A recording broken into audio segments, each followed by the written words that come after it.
No hay traducción a español.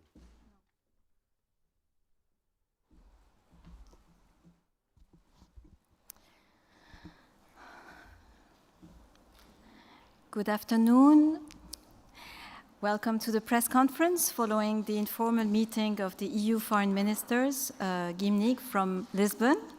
The EU High Representative, Vice President Josep Borrell, and Foreign Minister Augusto Santos Silva will brief you on the outcome of the meeting. There will also be opportunity for questions. So without further delay, High Representative, you have the floor. Thank you. Well, good afternoon to all of you. First of all, thank you, Augusto. Thank you to my friend, the Minister Augusto Santos Silva, for hosting us here today in this beautiful place, the Belém Cultural Center, and for the excellent organization of today's meeting, also for the gastronomy. I think that all the colleagues of the Foreign Affairs Council has noticed, and they are very thankful. It has been a long meeting because we had in our agenda three very important topics. First, we started with the relationship with Africa. I'm going to jump to French since we are talking about Africa. Et nous avons beaucoup discuté sur l'Afrique, mais aussi on a discuté sur le développement au Mali. Et on a été d'accord en dire clairement qu'il faut respecter la transition pacifique qu'on avait commencée et que le peuple du Mali mérite. Nous sommes très préoccupés pour ce coup d'État dans le coup d'État qui vient provoquer une rupture dans un processus qui était très positif et qui représente un danger pour la sécurité dans les pays. We agreed to be more proactive with respect to Africa, more engaged, more vocal in our relationship with Africa, because in Africa there is an increasing competitive geopolitical environment. We are not only us Europeans there are other actors that are competing to have influence on the political and economic development of Africa.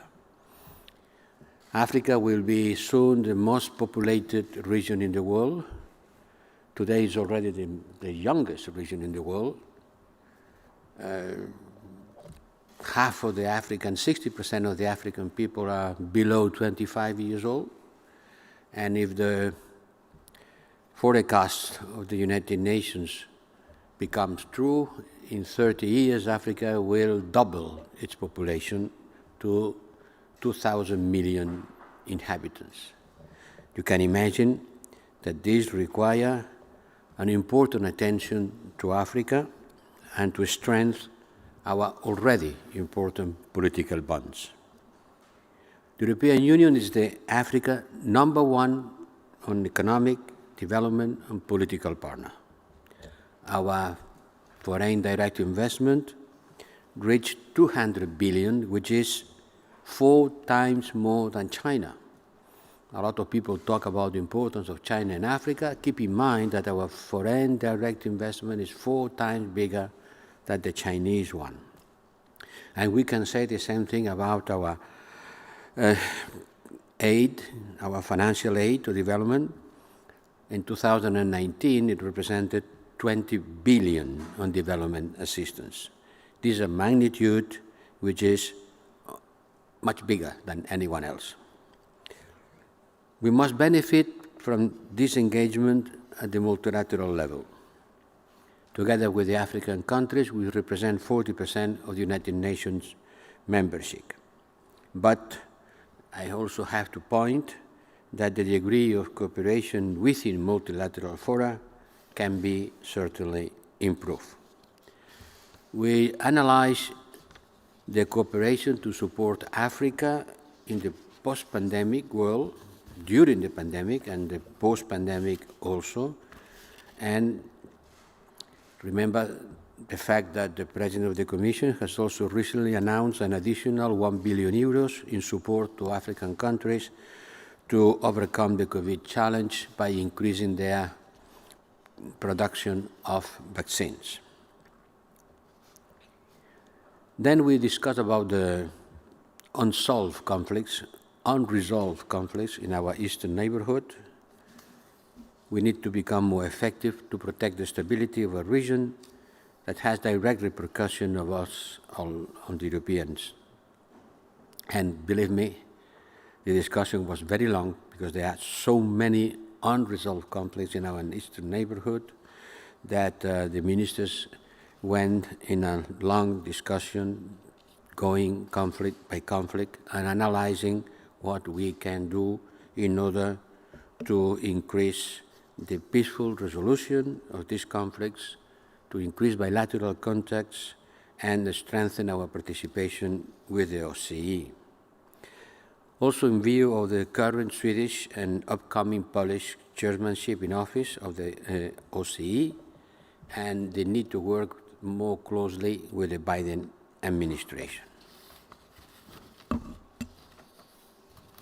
We agree on the need to be more visible and consider the participation on the International Crimea Platform this summer in Kyiv, where the President of the European Council has already announced his participation.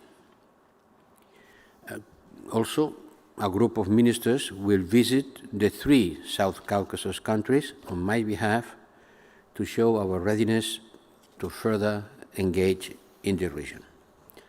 Certainly, we discussed about Belarus, the forced landing of the Ryanair plane from Athens to Vilnius, which route was deviated by the Belarusian regime to land in Minsk, has been discussed.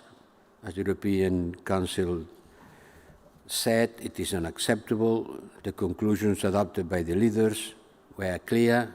As you know, the European Council doesn't take decisions, only provide guidance, and this guidance has to be converted in practical decision by the bodies, other bodies of the European Union, in particular by the Foreign Affairs Council. We need to move more swiftly with sanctions. Work has already started, and the Council will decide in due time. We also agreed on inviting Ms. Tsikhanouskaya for an exchange of views at the next Foreign Affairs Council in June. She already came to the Foreign Affairs Council. It's time for her to come back again. And the third issue was the Indo-Pacific. The discussion confirmed our strong interest in becoming a strong partner for this region, where the key words are trade, climate, connectivity. We will work on a joint communication together with the Commission and the High Representative to propose a strategy for this Indo-Pacific area that will be discussed at the Foreign Affairs Council. And next week, I will travel to the region in order to visit the headquarters of ASEAN and Indonesia in order to exchange with our partners in the preparation of this Indo-Pacific communication. And last but not least, we had an interesting and open discussion which lasted much more than expected and prevented us from visiting those Hieronymus with the Jordanian Foreign Minister, Ayman Safadi, about the situation in Jerusalem and Gaza and the Middle East peace process. We agreed on the need to revive the peace process and restore hope in a credible pathway towards peace and justice for Israelis and Palestinians. We reaffirmed the solution of 2 states, but also the need of not just making it a declaration, but a purpose, an objective that require a strong engagement if we want to get it a reality. International community cannot be expected to support reconstruction costs indefinitely. It will be the 3rd or 4th time that Gaza has to be rebuilt, and we cannot expect the new wave of violence. The status quo is not an option. We need to engage in a process that brings peace through a political engagement. We are supporting this engagement with key international and regional partners, including, of course, Jordan, but also a revived Middle East quartet. Finally, we talk about Syria and Lebanon. We consider yesterday's presidential elections in Syria neither free nor fair. They will not contribute to the settlement of the conflict, nor lead to any measure of international normalization with the Syrian regime. This is not a process that we can accept, and we call for the Syrian regime to engage in a genuine political process. This is not, and that is why we don't recognize these elections.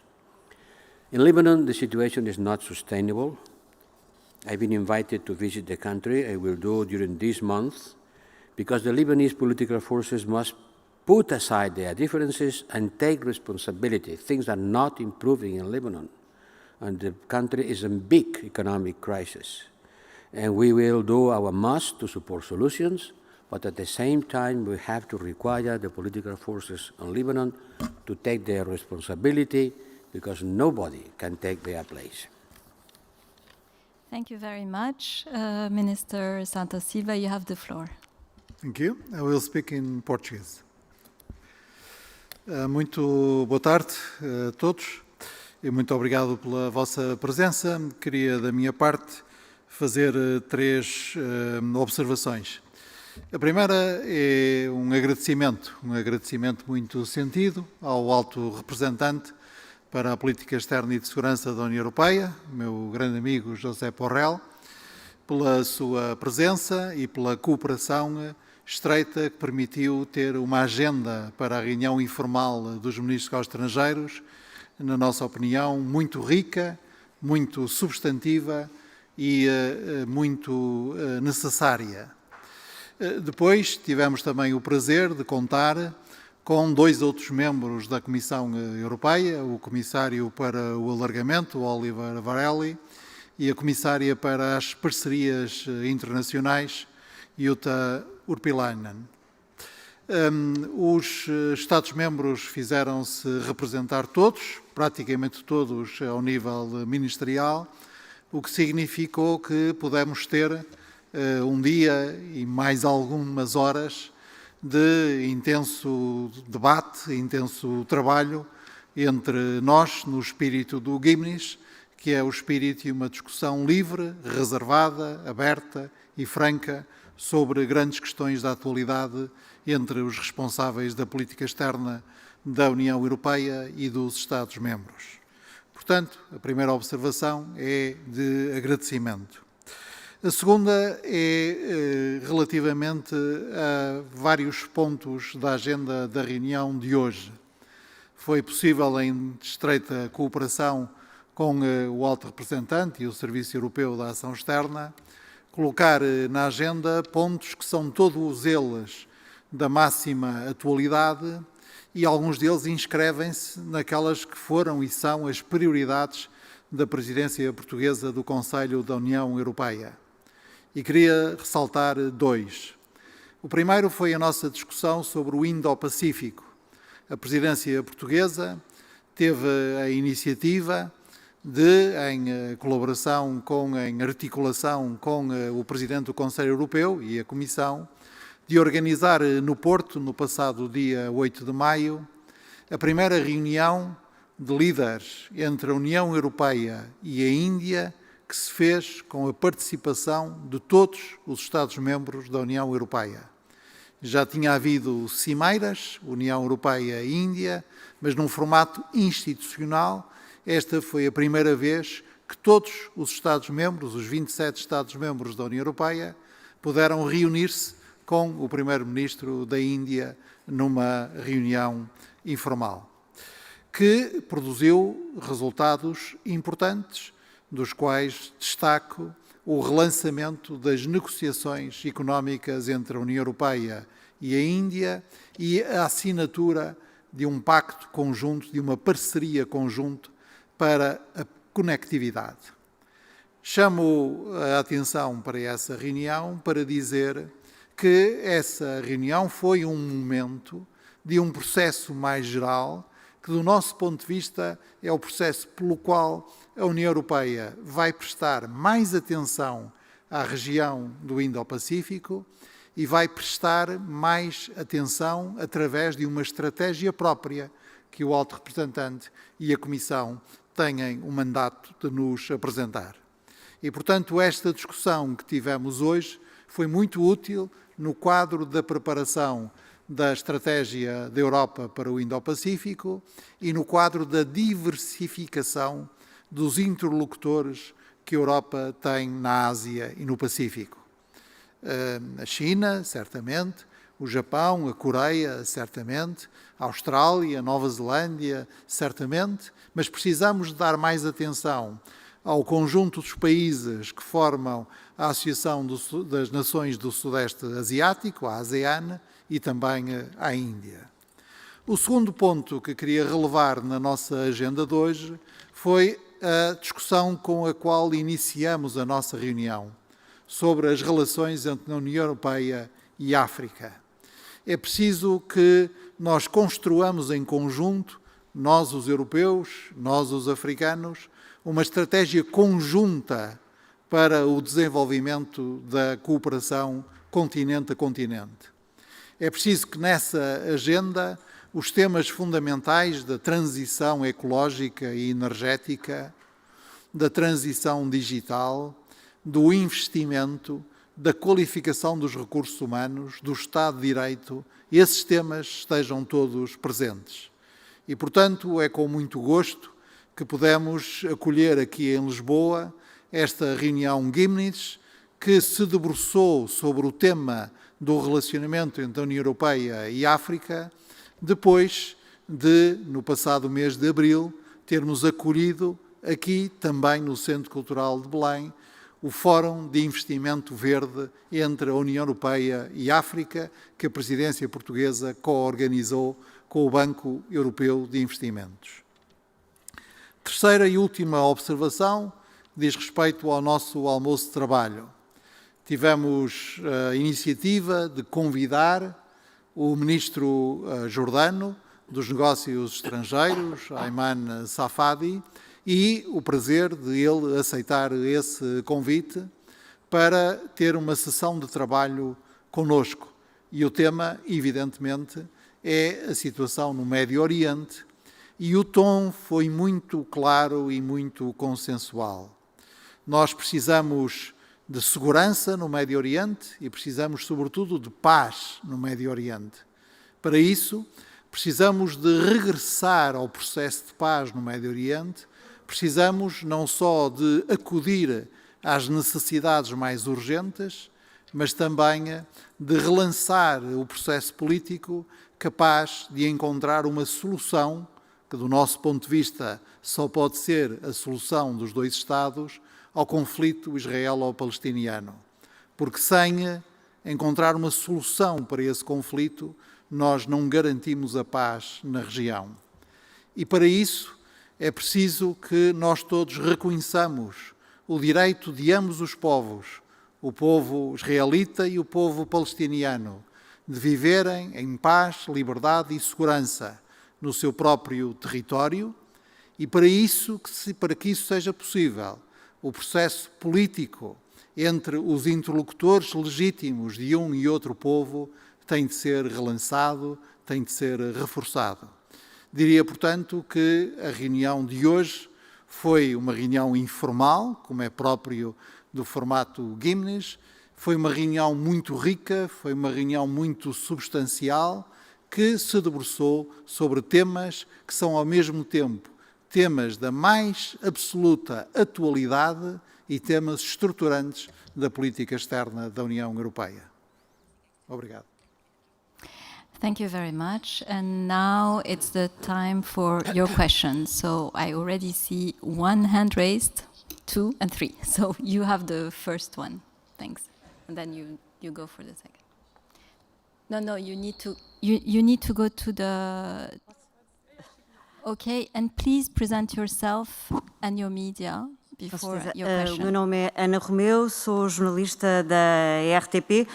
Faço esta questão aos dois, se podiam concretizar de que maneira é que este pacote de sanções que foi estudado durante a vossa reunião, sanções aplicadas à Bielorrússia, se este pacote de sanções que se caminha para a questão mais económica, nomeadamente ouvimos durante toda a manhã de eventualmente limitar as importações de potássio, de produtos petrolíferos, por exemplo, se há consenso nos 27 e para quando é que será possível?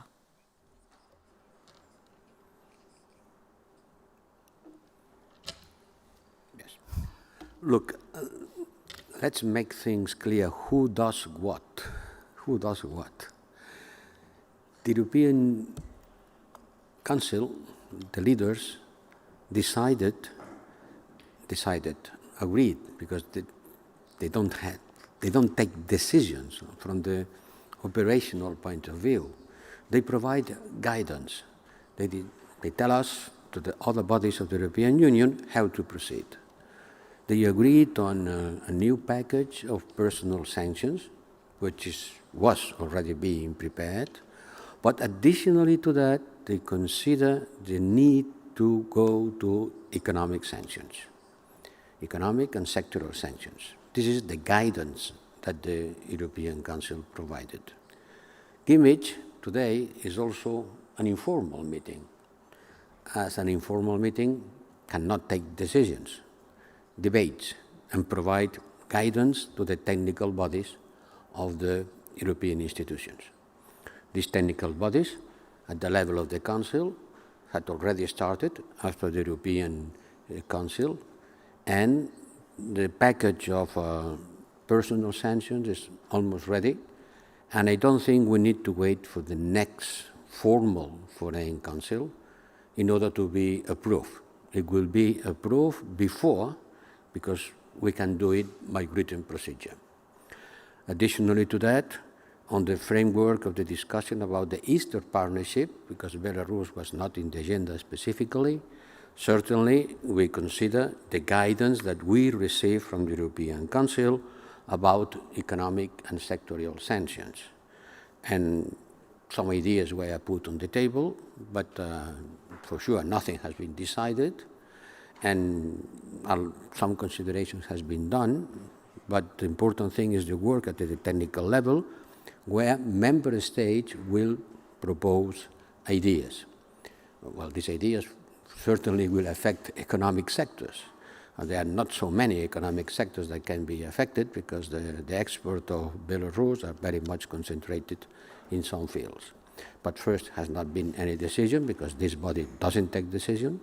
And secondly, we have just considered how to look at these economic and sectorial sanctions that has to be decided by the technical bodies, second, on the proposal of the member states, and thirdly, approved by the Foreign Council on the next meeting. At the same time, I have to tell you that in order to adapt our regulations to economic sanctions, we need a little bit more of time. Not more, but it's not automatic. We have to arrange to adapt the legal framework to the implementation of economic and sectorial sanctions. Thank you. You have the floor. Thank you. My name is Victoria Valdezi. I'm from Reuters. Mr. Borrell, I was wondering if you could expand any further on how the EU's stance towards Mali could be affected by the recent political situation. Specifically, we'd be interested to know if the EU training mission's presence or role will change at all, and whether there are any concerns that EU-trained soldiers could have been part of this coup.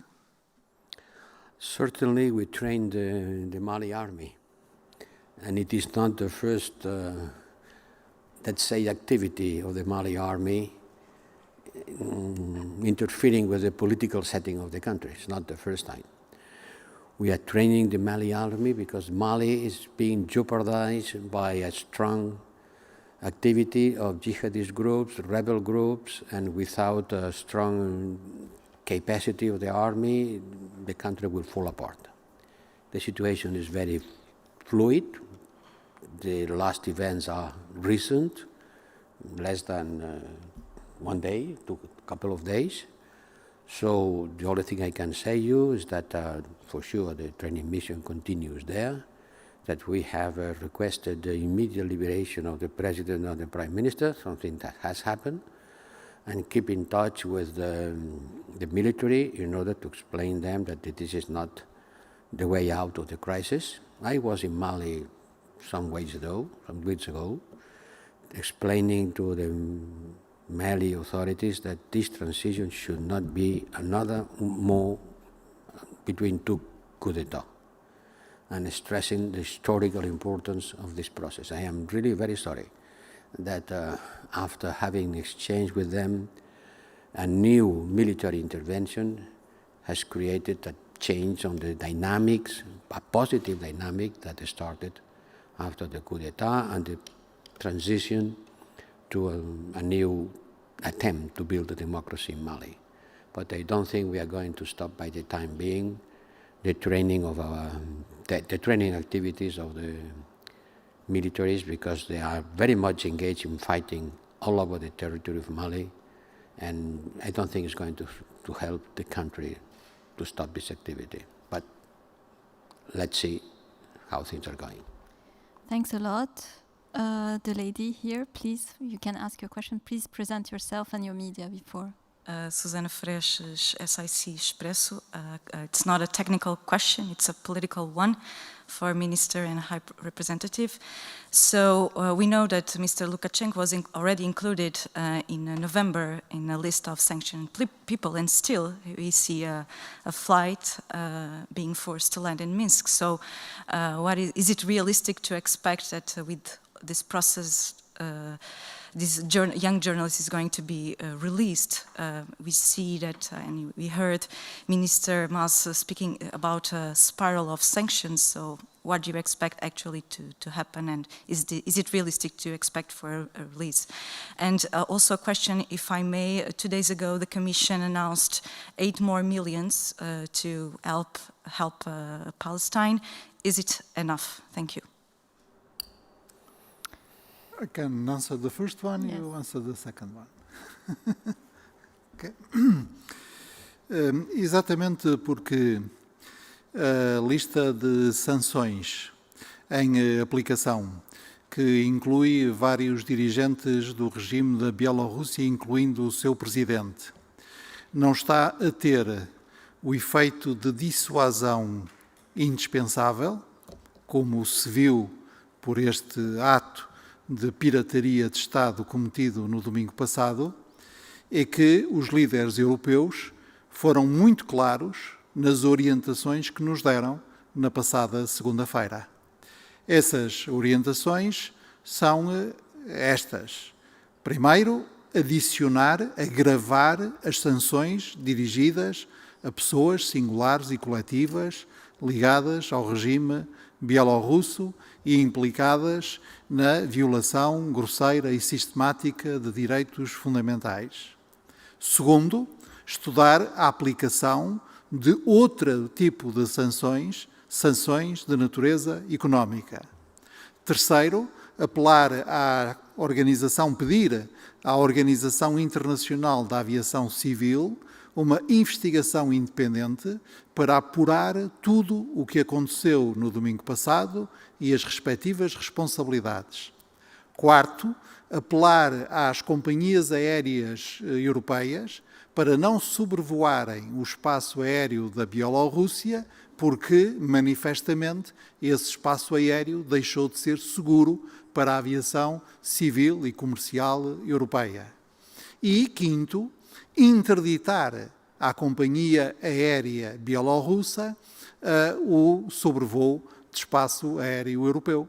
E, portanto, nós estamos a aumentar a pressão sobre o regime bielorrusso para que o regime bielorrusso respeite aquilo que são regras elementares da convivência internacional, desde logo as regras que permitem que uma pessoa, quando entra num avião comercial para realizar uma viagem entre duas capitais europeias, possa ter a segurança de que essa viagem, de que esse voo não vai ser interceptado por um caça militar.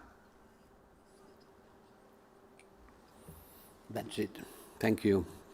The explanation that the Minister gave, Mr. Santos gave, it's perfect. About the question was, is 8 million enough? Enough for what? For sure it's not enough. The reconstruction of Gaza will cost hundreds of millions of euros or dollars, whatever you prefer.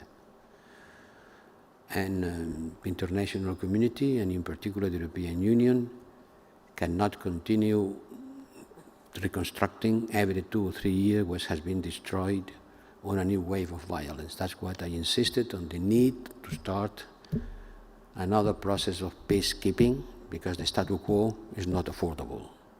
Someone can believe that the Palestinian question is over. It's not over.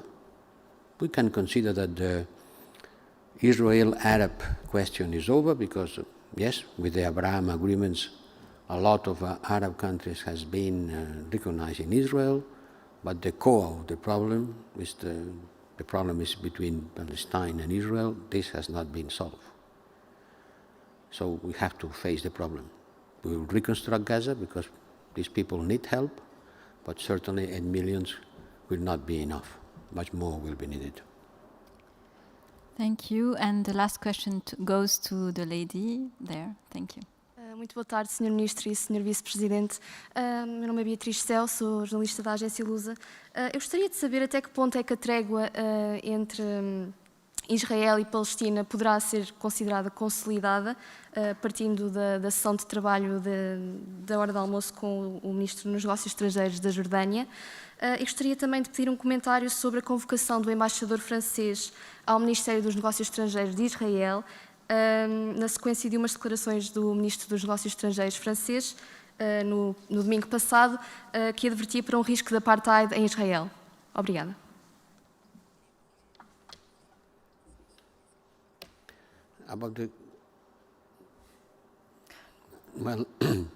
About the consolidation of the ceasefire, who knows? By the time being, it works. We were asking for a ceasefire at our last Foreign Affairs Council, and happily only 26 or 27 member states supported it, but it was enough, a big majority, 26 out of 27. So we can say that the European Union was asking for the ceasefire as President Biden, as Secretary General of the United Nations, as the Pope. Everybody was asking for it in order to avoid more civilian casualties. The ceasefire came. I'm sure it came thanks to the US engagement and the brokering by Egypt. In any case, ceasefire started, it's lasting. Let's hope it will last. But once again, we cannot rely on ceasefires, violence, ceasefires. Security is not peace. And what is needed is peace. And peace will not come by miracle, will come through political negotiations. And there are not many different solutions. The status quo is not viable, as this new wave of violence has demonstrated once again. And the two-state solutions have to recognize we are very far away from it, further away than ever. So we have to put that on the table, and not just to pronounce the magic words, two-state solution, but to work and to engage on it, because I don't see any other solution. And the fears that some colleagues can express about possible situations, well, I prefer to work and really engaging on the two-state solution, which is the only one that can provide both to Israel and Palestine's dignity, freedom, and being able to live together. Thank you very much. And with this, this concludes the press conference for today. Thank you very much to the speakers. Thank you very much to the interpreters. Thank you very much to the journalists and to the amazing organizers. Thank you.